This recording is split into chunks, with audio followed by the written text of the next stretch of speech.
the involvement of not-for-profit partners really reminds us that technology can have massively beneficial outcomes for a range of people who are not necessarily easily able to access legal information and other information. And I think that the fact that we are grounded in the social justice objective is something that's really important.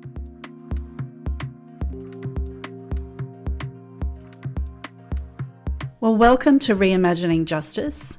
I'm your host, Andrea Perry-Peterson.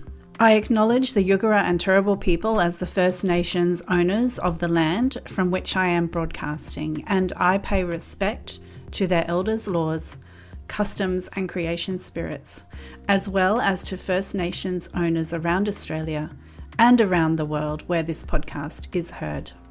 By exploring the stories of people innovating the law and amplifying the vision for a more diverse and equal future, Reimagining Justice provides practical tips, inspires hope and positive change. This is episode number 63 and covers the 2021 Allens Neota UTS Law Tech Challenge for Social Justice. And my guests are Genevieve Wilkinson, lecturer in law, and Dana Ratner, law and journalism student at the University of Technology, Sydney, and team leader of the winning team Moral Code. Law Tech Challenge is a unique program involving collaboration between a law school and its students, not-for-profit organisations, a software company and a law firm. I discuss with Dana the factors that led to her team's success for both the app and their social media strategy, and which included the Neota training on the software and the excellent mentoring from Allens lawyers.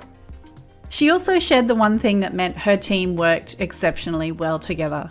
I asked the usual question about legal innovation, but also snuck in an unexpected question about both Dana and Genevieve's involvement with the challenge this year.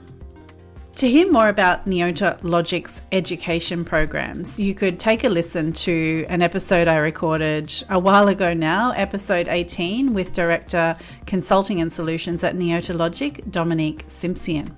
While this week's interview covers how the Neota platform is educating lawyers of the future and increasing the impact of not-for-profit organisations through the use of appropriate technology, if you are a regular listener, you'll know that Neota Logic sponsors the podcast and is the leading no-code automation platform, providing all lawyers with a wide range of easy-to-use tools to automate any aspect of their services.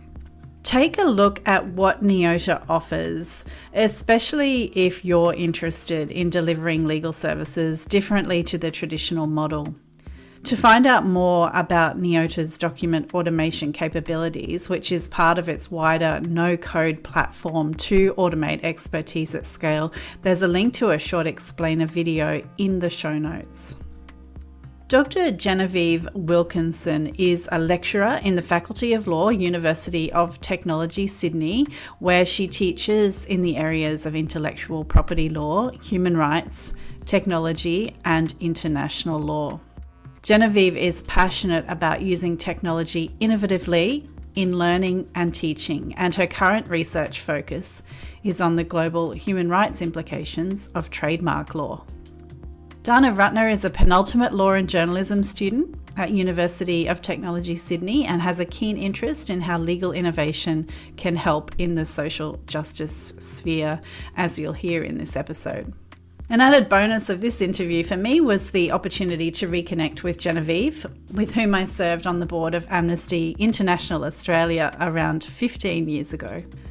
You won't believe what the students and their not-for-profit partners have come up with, especially considering they were all working remotely due to the pandemic.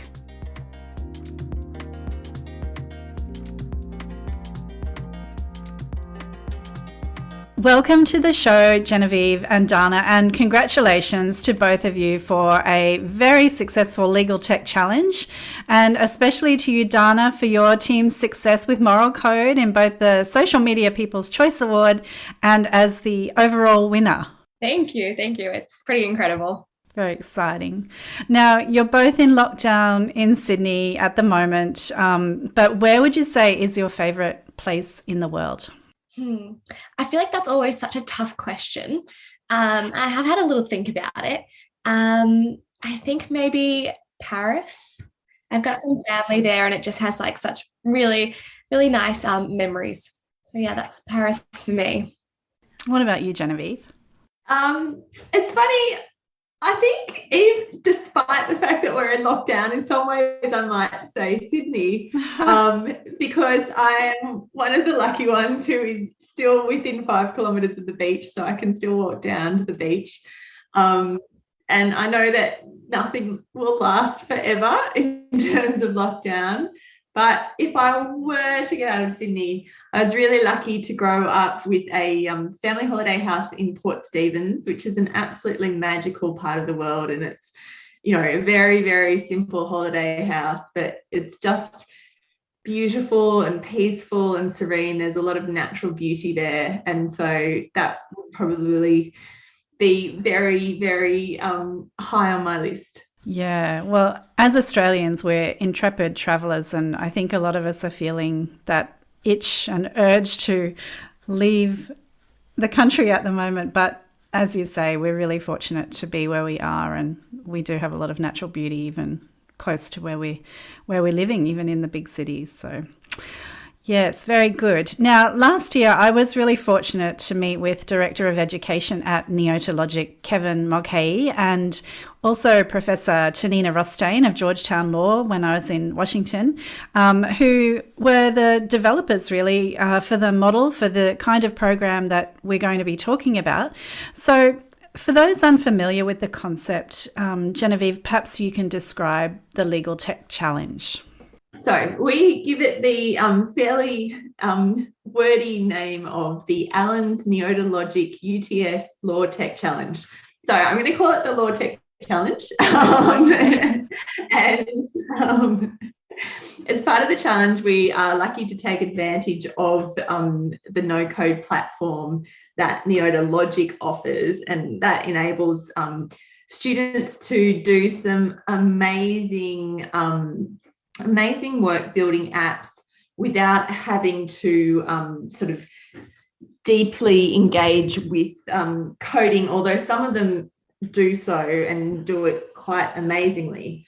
But there are two sort of main things that we think about in the challenge, and one of them is the technological dimension of legal technology, but the other is social justice. And so our program has, as a sort of difference, I think, from many of the other Neotologic programs, it's not a for credit subject. It's extracurricular. It's run through the UTS Law, Bread and Justice and Leadership program, which is a UTS initiative, is run by both our faculty and the Law Student Society, and it requires students to do volunteer work.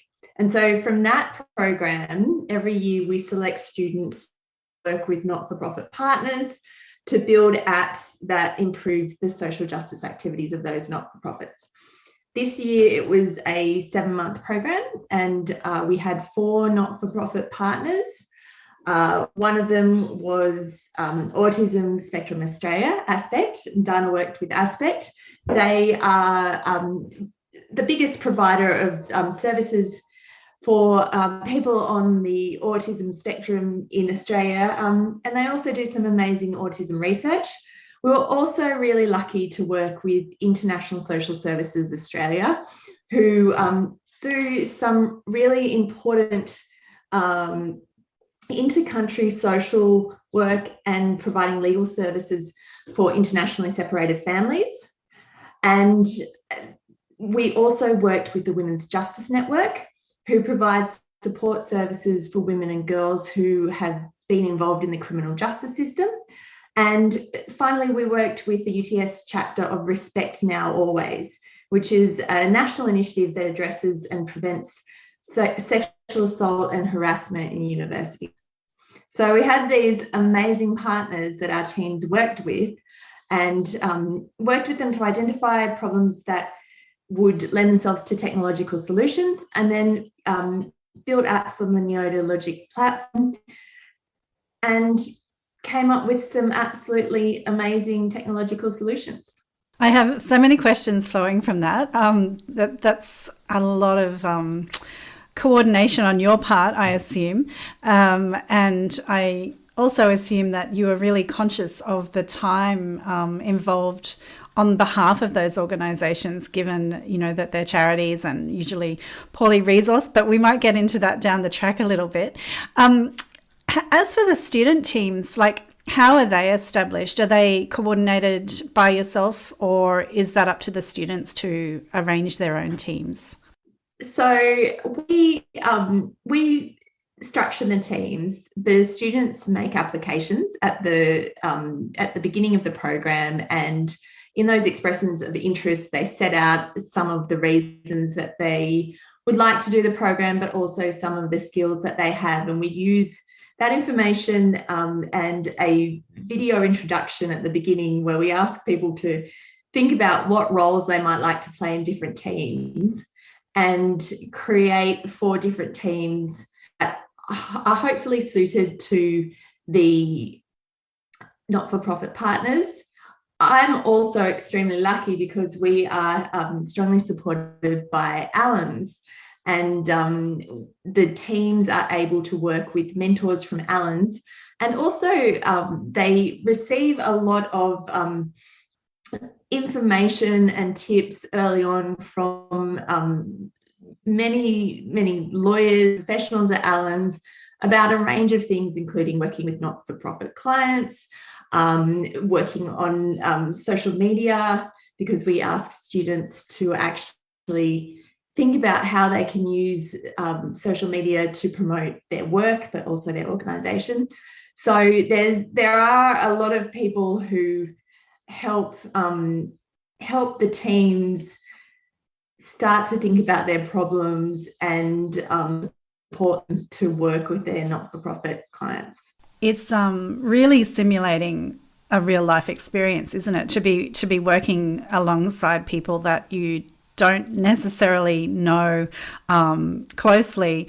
And Dana, I'm going to ask you about that experience in a minute. But firstly, given that the challenge is extracurricular and the amount of work is a lot and it goes over a period of about 8 months or so, what attracted you to apply for the experience? I think there were quite a few things that attracted me to the experience. I was actually meant to be doing it last year, but it got cancelled because of COVID. So luckily I got to do it again this year. Well, do it for the first time. I think the main aspect that really drew me towards the competition was the social justice aspect. I am really interested in social justice and how it correlates with the law. But then there was a whole nother added element of being able to use like technology and innovation, something that I hadn't had much experience in. So it was both that something that I was already excited about, and then the addition of learning something completely new, and then being able to, you know, like refine my skills and then produce something that is amazing for our client. So yes, although it's a lot of work, I think the work is definitely worth it. We'll get into the process of the challenge a little bit in a moment, but perhaps we should start by talking about your client aspect and how did you gain an understanding of the problem you were aiming to solve. And I should mention we did invite Aspect to be involved, but they're really tied up with launching a new campaign, which is understandable. So hopefully we'll speak to them at some other point in time. But, you know, how much time did you have to spend with the staff there? And how did you really come to terms with the issue that you were looking at? So as you've already said, Aspect is a really busy organisation, and we work with the community. We work with the community fundraising team, which is actually where they get most of their donations from. So it is a busy team. One thing that we just made sure that we did from right at the beginning was we wanted clear communication. We had quite a few Zooms with them to make sure that everyone was on the same page, even though maybe not at the beginning. By the end, we definitely all were. And one point that we really honed in on was like, what do you need? Like, what will help make your work the most efficient? And for them, it had to do with understanding the legislation that goes with fundraising. And obviously there's a lot of fundraising. So we decided to narrow it in on raffles because that was what they found was the most complex to get around. So it was a lot of back and forth meetings, never long meetings because they're quite busy. So we did have to find time where we could, but they were really accommodating for making that time for us as well, which is great. And in the end, we found an area that we could work on and provide an app that was really beneficial for them. And can you describe the solution that you came up with and how you came up with that particular idea, including, how much information or how much you tried to design into the MVP or what you decided to leave out, around that part of it? Sure. So the solution that we came up with was kind of twofold. So we had one app, but it did two different things. So we refined it down to raffles. As I was saying before, it's what Aspect said was the most complex that they were finding. And what the first part of the app does, it helps you figure out if you wanted to host a raffle for Aspect, whether you need a permit or not, and other requirements. And we split that up into each state and territory because there's separate legislation for each one.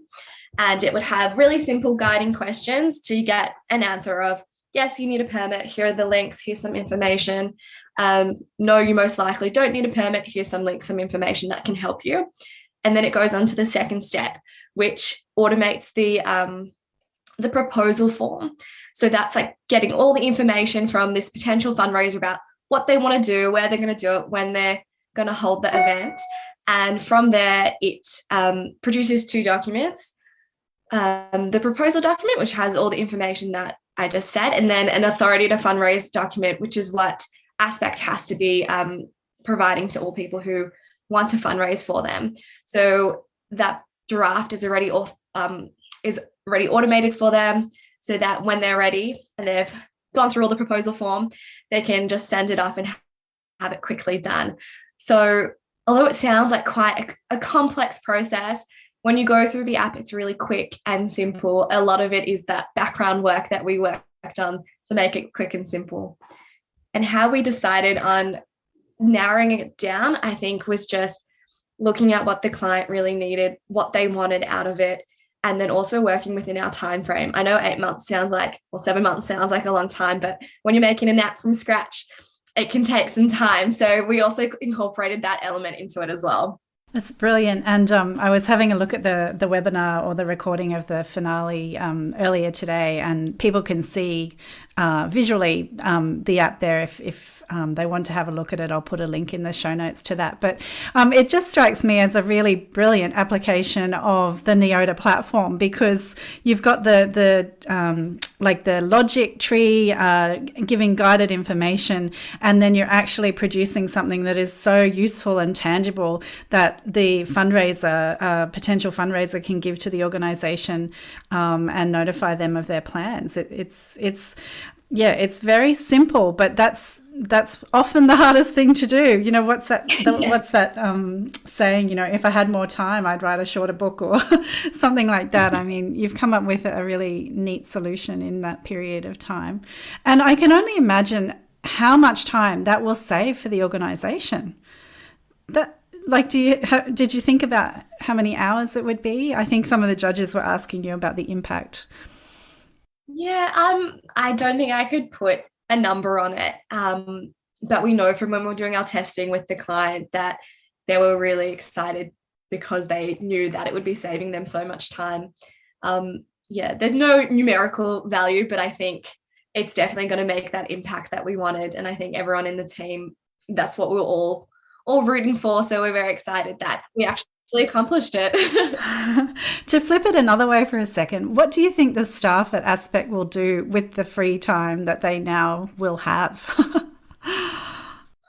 I think they're probably going to be working on those big campaigns that they're also currently working on, because they do host their own sort of fundraiser besides like people hosting it for them. So I know that's something they'll be working on. And because obviously of all the COVID restrictions, they've had to cancel a lot of their fundraisers this year. So they're going to be using that time to adapt and make a great fundraiser for themselves as well. Isn't that amazing? Oh, that's so good. Now, I think you were talking about rolling out the app. Well, perhaps not you personally, but, that the organisation or others might look at expanding the application of the app to other fundraisers, other charities, other states. That would be a big undertaking, but definitely achievable. But what would you consider some of the challenges in doing that? Did you consider that in your challenge? Yes. So something that we always thought about, like right from the beginning, was this concept of scalability. We knew that when we were refining down, there was this option to expand back up again. And I think some of the challenges that we thought about was the notion that legislation is constantly changing, and to be able to keep on top of that can be really difficult if you don't have someone specifically like a case manager on it. So that was kind of where we were a bit like, oh, that could be a challenge. And also just the scale of it. Looking at all the different types of fundraisers can be really, really time consuming. Once it's done, it's very time saving, but the process before that can be very time consuming.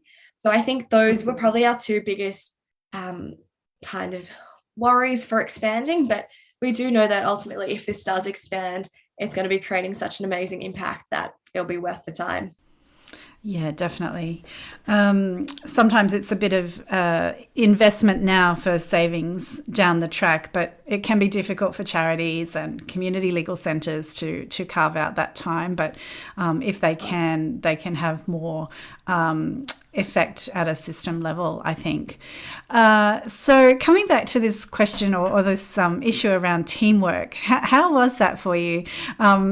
Did you have any difficulties in coordinating the team? I mean, students generally have an aversion to teamwork. So I was wondering how you found that. I can say in the past I've had some not great teamwork, but I cannot say that about this team. We worked really well together. We did not know each other at all at the beginning, and then you're thrown in the deep end and put together for 8 months. But it just worked really well. We all had our separate roles. So we had Annie app developing, we had Emma as our client liaison, we had Amelia as user experience, and Jordan as quality assurance specialist. So we all had our different areas. But even though we did have all those different areas, we collaborated so much. We had so many Zooms, so many Facebook chats, but it was all such a positive experience. We all wanted to work towards that common goal. And I think that's what really made the difference. We were all so invested and so excited to do it that, it kind of changed my perception of teamwork altogether in terms of uni assignments. But it was just such a great experience to have with such an amazing team. And after we won the grand final, we all called each other up straight away and had a massive video chat, because we were just also excited. We'd been working so hard as such a strong team that it was definitely a cause for celebration. I think that really speaks to having a common purpose, doesn't it? And being sort of committed to that and believing in something that's bigger than the sum of the parts, if I've got that right. How exciting. You'll all have to get together when you can in person to celebrate. Definitely. So I don't know, Genevieve, if you want to jump in here, or Dana, feel free to contribute. But I was wanting to ask a little more about the contribution in terms of the actual tuition and mentorship on the part of Neota and Alan's. So were there sort of training webinars along the way about the software? How did that part of it work? Dana, I think that you can probably talk about the Neota training program and the system that they have, which is designed to really make it accessible. And Alan's mentors were absolutely fantastic. So they were very much available to the teams, and we rotated different mentors for the teams, and they helped help them in a range of ways in terms of dealing with clients, navigating technology law. They were a sounding board. I know that were very helpful for Dana's teams at different points in the challenge. So it's probably Dana can speak well to that. Sure. So I'll start with the Neota training. So before, I think before one of our first meetings together, the whole challenge together, we had to complete training modules, and they're all narrated by Kevin. So it makes us familiar with him before we even have our meetings with him, which is great. So they're really simple training modules that you go through, and everyone goes through them at their own pace. And then so you have that established before you've even found out your teams, you've got that. So that's great. And then throughout the program, we had many Zooms with Kevin. It was actually quite late for him in New York, but it was nice timing on our side. So it was great that he took the time outside of work hours to help us. And he would be there to answer all our questions, to be like, oh, maybe you could do this, maybe you could do that. And it was really so amazing to have that support, especially no one in my team had coded anything. Well, I know it's no code, but had made an app or anything sort of like that. So it was great to have someone who was so knowledgeable about it to help us through that process. Yes, he was definitely there answering all our emails at very random times during the day and night. So that was really great. And then, yes, we also had mentors from Allen's, and they were also answering our emails and answering Zooms at lots of times. We had a lot of questions, particularly our team, about the notion of legal information and legal advice, because obviously we're not lawyers yet, so we can't be providing that legal advice. So we had so many discussions with all our mentors, Taylor, Dom, and Dan. We rotated throughout about that difference. And it was really important to us that we got that feedback, and we were able to just ask as many silly questions as we needed to get to where we wanted to be. So it was really great to have that support throughout. Even when, you felt like something was going wrong, there was always the mentors or Kevin to be like, you've got this. So it was great in that respect. And they also gave us really valuable information about what we should include in our pitch, what little details may help. And it was a really supportive environment. So I felt like having both the mentors and Kevin were just a really nice, holistic, support board. It's such a great experience for students, and it really does bring together people with those different backgrounds, doesn't it? Not only in your own student teams, but, with your mentors, you've got the legal expertise, you've got social media expertise, and you've got the guidance around how to use the technology, and that sort of engineering background is coming into play as well. And I'm someone who really subscribes to the idea that multidisciplinary and interdisciplinary approaches are what we need to solve the complex challenges that we're facing as a society. So we've been talking about moral code and the work that your team did for Aspect, Dana. But Genevieve, what were some of the other ideas that were pitched at the final? So there were 4 teams, and they were all quite different in the solutions that they came up with, because there were a range of diverse problems for each organisation. One team, Siana, a streamlined collection of affidavit information for international child abduction disputes. So their app helped individuals with their Hague Convention applications, which were the information that was collected was then used by the lawyers at ISS Australia to make those applications. Another team, Apollo, developed the volunteer coordination app for the UTS chapter of Respect Now Always campaign. And so that enabled the team at Respect Now Always, which is a very small team, to really make the most of their volunteer resources. And they did it in a really clever way that fits with the particular campaign that Respect Now Always has, which was excellent. And then we had another team, Empower Her, who worked with the Women's Justice Network to use an app that basically transformed their processes for reporting and providing feedback for the mentoring program that they run to support women and girls who have been involved in the criminal justice system. So that has already received some absolutely fantastic feedback from the mentors and mentees who have been part of the fairly extensive testing that Empower Her involved in.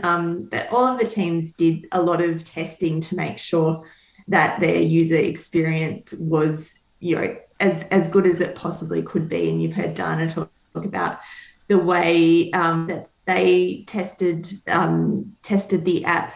Moral Code tested their app for people who might be using it to run raffles. So there were just a range of quite different apps reflecting the diversity of the organisations involved. The software is kind of foundational, and it's what the app is built on, obviously, but it can be applied to, anything really, depending on what the use case is and the need is, that the problem you're trying to solve. So it's interesting to hear the diversity in those ideas. Yeah, I think it was really exciting to see the Moral Code app really showed how having an app that addresses complex areas of law can be so useful for not-for-profits in a practical way. And by distilling it so that anyone can easily find out about information about fundraising is just so critical to so many social justice organisations. So it was really interesting to see that particular type of app. We haven't done that before. The program's been running since 2017. And that was the sort of a quite new way of using the platform. And it sort of makes us feel like the sky's the limit for the future, that we can be quite creative in the solutions that we think of. Yeah, it's very exciting. Did you want to add anything to that, Dana? Well, yeah, we were very excited to see how we could use that app. When you go through all the modules, Kevin shows you so many different variations of how you can use the technology. And I think just looking at that makes you realize how different all these apps can be and how they can help in such a diverse way, as seen by all the apps that were created. So it was really amazing that we could change it up a bit. I didn't actually know that our style was new, so that's really cool as well. But yeah, I think it's just amazing that the work that we could do has such a practical use. Yeah, and it's really about leveraging technology for the thing that it's most suited to, which is, providing information and creating those efficiencies and removing the sort of tasks from humans that I don't say they're mundane, they're really important, but where it's the same information being provided over and over again, and where that human could then, add value in another way, as we talked about earlier with the extra campaigns that Aspect is running at the moment. So there probably hasn't been a lot of time for either of you to reflect on the challenge since pitch night was just a couple of weeks ago. But Dana, if I could ask you, what would you say are your key takeaways from the experience, or maybe one thing you learnt that you didn't know before the challenge?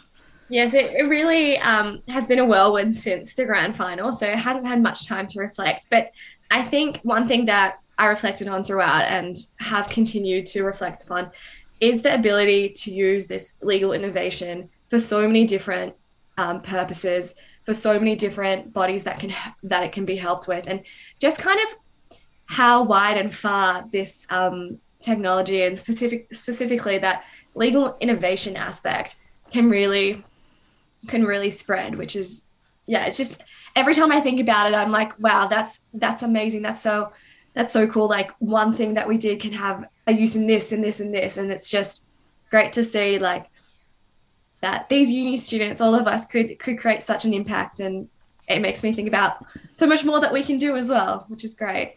It sounds like it's something that you would want to pursue after your degree is completed. Yes, definitely is. Don't let me put words in your mouth, but I'm just getting that feeling. Nope, that would be correct, yeah. What really struck me about all of the projects is that not only did they show, that a lot of time and effort had been put into thinking about the problem and then designing the app in a way that was inclusive and accessible and all of those things. So the actual substantive application was great, but it was also, there was a whole project plan involved. The students did the testing and there was the marketing element, which is actually so critical because it's no point creating something really great and useful if people can't find it. It's just like having a book on a shelf, which is, containing, gems of information. So I just found that probably also a point of difference with some of the programs that have been around, that it was sort of a really comprehensive project plan. Was that something that was set out from the beginning? We always knew that we were going to have to do some form of social media. Genevieve let us know that right at the beginning, so that was great for us to know. We had multiple stages. We would write up a strategic marketing plan, send it in and get some advice from some of the people at uni, some people who coordinate the social media, and then would get feedback and then would work on it some more. So I know no one in my team, and myself included, had any experience with being very active on social media and really trying to market something. So it was a whole new experience for us. But we found it to be really essential. We did Q&As and people would message us afterwards and be like, oh, I didn't even know that. That's so great. That's something that I can take into consideration for my next fundraiser. Mm-hmm. And it was just such a great way to spread awareness and also get everyone to be able to come to the grand final as well. We promoted that through our social media. And I think also for us, we centered a lot of our social media about having accessibility functions as well. We had alt text or captions if we had a video, just to make sure that we were also taking our our view of the app, so that accessibility element, and also replicating it in our social media as well. So it is something that we've thought about throughout the whole process, but definitely a lot of things popped up along the way. And I think as we got more confident and comfortable with those social media platforms, we could experiment a bit more, which was good as well. Mm-hmm. It's a huge learning curve. You'll be able to run your own business after this. Well, I was so blown away by the 4 social media campaigns. Absolutely amazed me, that I just think that we could get all of the students together to run how to run a social media campaign. And the excellent thing from my perspective was just that it contributed further to awareness raising about the not-for-profit partners. So that was just incredibly beneficial. But it's also fantastic for the students because it's given them a record of the work that they've done. And so they can actually reflect on that work, but they can also show it to other people and do something really fantastic, which at the moment, the way the world is just a fantastic thing. Yeah, it sure is. The challenge is a collaboration between a law school, the law school students, a law firm, 4 not-for-profit organisations in this case, and a technology company. Now, Genevieve, that is a lot of moving parts to coordinate. So well done, you and the other people involved. I wanted to ask you what you see as the main benefits of such a collaboration, perhaps even those that go beyond the challenge itself. I mean, you just mentioned drawing more attention to the not-for-profits, which is obviously going to be very useful. But anything else that strikes you as an outcome of that sort of complex collaboration? The involvement of not-for-profit partners really reminds us that technology can have massively beneficial outcomes for a range of people who are not necessarily easily able to access legal information and other information. And I think that the fact that we are grounded in a social justice objective is something that's really important. It did go on those social media campaigns, which I was really pleased to see. But the fact that out of this program, we have 20 students who really have worked so hard and collaborated with each other and learned about collaborating with a range of different partners gives me great sort of pride and optimism that will encourage them to work with not-for-profits in the future and think about ways that they can raise awareness, but also ways that they can use technology to help them. And they can also understand that law firms do amazing pro bono work, and that is a complex thing, and it's a series of sort of complex relationships just there. And to be able to walk into your legal career already understanding that aspect of legal practice, I think is really, really beneficial for the students. But I think that the mentors also benefit from that opportunity to work with students and also work with not-for-profits. So it's great. It's just great to see that people are exposed to the potential of technology. And we had hundreds of people watch the grand final who might not have really thought about the fact that apps can be important for the dissemination of legal information. And hopefully that is something that they'll be aware of, and they might be more willing to use technology to educate themselves about important legal issues. And are you running the challenge again? And if so, would you do anything differently? It would be lovely to run it when it wasn't a pandemic. Next year will be the 5th challenge, and that's absolutely amazing. That we started in 2007, and every year the challenge evolves. So there are different social justice organisations, there are different individuals in teams, and that can really shape the direction of the challenge. We really put a lot of emphasis on social media here, and as Dana said, her team didn't consider themselves to be social media experts, but they ran an excellent campaign, as did every other team. And so that was something that was a bit surprising, but it will lay the path for future participants. So I think that these things do evolve. The capacity of the Neurologic platform has changed and evolved, and so that also enables more complex apps. And Kevin Mulcahy said he was really amazed by the professionalism and standard of the apps that the students produced, and he answers their questions, but they are the ones who get in there and do the no coding, as it is, and create the apps, which is fantastic. I'm going to put you on the spot now and ask you to say one word to describe the experience for each of you. That is very difficult. You can have a moment. I think it was amazing. And, that's a very simple word, but it was just amazing to see how many people worked so hard for social justice. And that is just absolutely rewarding, and to see technology being used for such a beneficial purpose. I think my one word would be inspiring.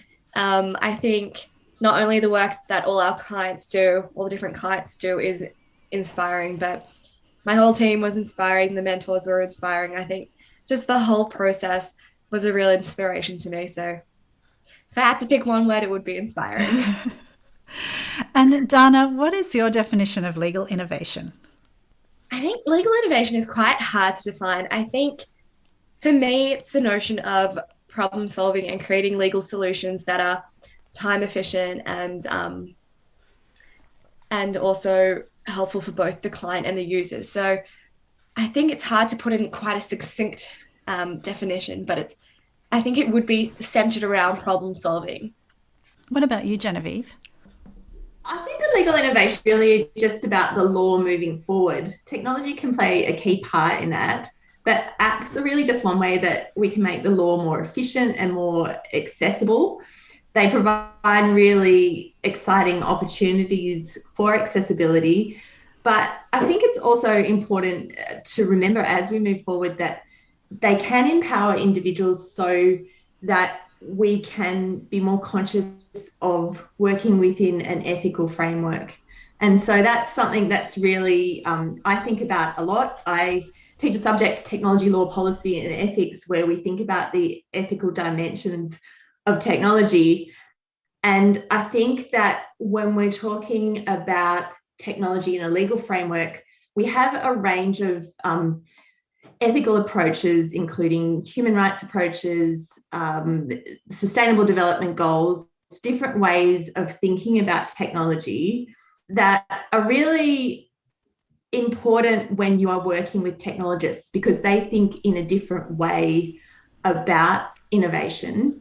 And so when you think about legal innovation, I think that there's opportunity to consider the ethical dimensions of technology as well. I love that you brought that up. It's something I think about a lot too, and I think it's going to become even more critical that we look at, the implications of how technology is used and what regulation I think is necessary to ensure that it protects vulnerable people and is used in ways that aid humanity and don't create further damage. But we don't want to end on a heavy note. We want to end on an inspiring and amazing note. And it's just been brilliant to talk to you both today. The quality of the work really blew me away. I watched the whole pitch night, and you couldn't believe that students actually did that. I think that's credit to the students, also credit to the mentors and the tuition from NEOTA, and to you, Genevieve, and the university. It's just, amazing quality of work, including the social media plans that were presented at the end. And I really wish something like that had existed when I went to law school, because I'm so excited about innovation and technology and the potential to improve justice outcomes with it. And, the fact that your course actually focuses on social justice, and that the students get taught skills to complement the black letter law learning, to think creatively, to work in teams, to solve complex social problems and to scale justice through ethical and appropriate application of technology. It's just going to be critical for the future of our society, I think. And definitely the future of law is in excellent hands with students like you, Dana, and your team. So congratulations again. And it's been brilliant to speak with you both today. Thank you so much, Andrea. It's so lovely to speak to you. So lovely to be able to speak about the challenge, and so nice to see that we have 4 amazing apps from 4 brilliant teams, but such wonderful organisations. So thank you for allowing us to let people know what the potential of technology is.